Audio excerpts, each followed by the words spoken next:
Hi friends, அஸ்ஸலாமு அலைக்கும். இன்றைக்கி என்ன பண்ண பார்க்கலாமா? இன்றைக்கி கோவக்காய் வச்சு கிரேவி பண்ண போகிறோம். வாங்க வீடியோக்குள்ளே போகலாம். கோவக்காய் நாலாக கட் பண்ணி, ஒரு கோவக்காவை நாலாக கட் பண்ணி வச்சுக்கணும். பச்சை மிளகா ஒன்று அந்த மாதிரி அரிஞ்சு வச்சுக்கணும். வச்சுட்டு கடாயில் எண்ணெய் ஊற்றிட்டு கடுகு ஊற்ற போட்டு தாளிங்க. தாளிச்சிட்டு ஒரு 2 வெங்காயம் லேசாக அரிஞ்சு போட்டுங்க. வெங்காயம் கருவேப்பிலை நல்லா வதங்கினதுக்கப்புறம் அதில் உப்பு கொஞ்சம் போடுங்க. போட்டு நல்லா வதங்கிடும். பச்சை மிளகாய் 2 போடுங்க. நீட்டு வாக்கில் பச்சை மிளகாய் 2 அரிஞ்சு போடுங்க.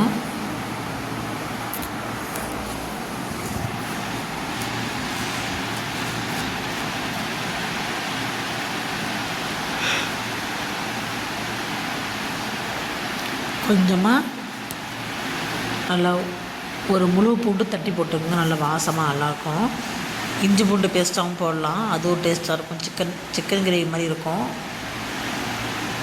இதில் 1/2 ஸ்பூன் மஞ்சத்தூள், 1 ஸ்பூன் மிளகாய்த்தூள் போட்டிருக்கேன். கரம் மசாலா போட்டுங்க. கரம் மசாலா 1 ஸ்பூன் போட்டுங்க. போட்டு நல்லா வதக்கி விடணும். அந்த எண்ணெய் பிரிஞ்சு வர அளவுக்கு வதக்கணும். நல்லா வெங்காயம் எண்ணெய் சேர்ந்து நல்லா மிக்ஸ் ஆகி நல்லா வதங்கி வரணும். வதங்கி வந்ததுக்கப்புறம் அரிஞ்சிருக்கோம்னா கோவக்காவை போட்டு நல்லா கிண்டணும்.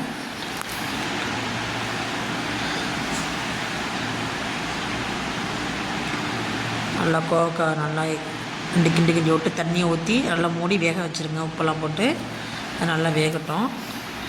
இந்த கோவக்காவை 65 மாதிரி போட்டு எடுத்து வச்சுக்கிட்டு இந்த மாதிரி கிரேவி பண்ணால் சூப்பராக இருக்கும். நான் சிம்பிளாக பண்ணிட்டேன்.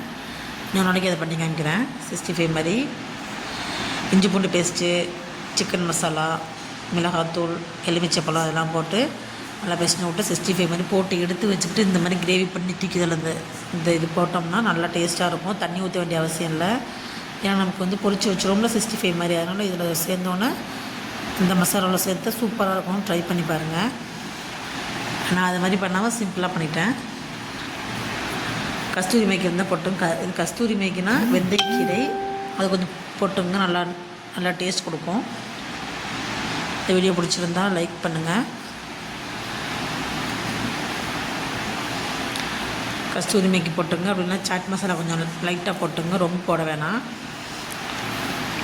போட்டு ட்ரை பண்ணி பாருங்கள். 65 மாதிரி போட்டு ட்ரை பண்ணி பாருங்கள். இன்னும் சூப்பராக இருக்கும். இந்த வீடியோ பிடிச்சிருந்தால் லைக் பண்ணுங்கள், கமெண்ட் பண்ணுங்கள், ஷேர் பண்ணுங்கள். மறக்காமல் சப்ஸ்கிரைப் பண்ணுங்கள்.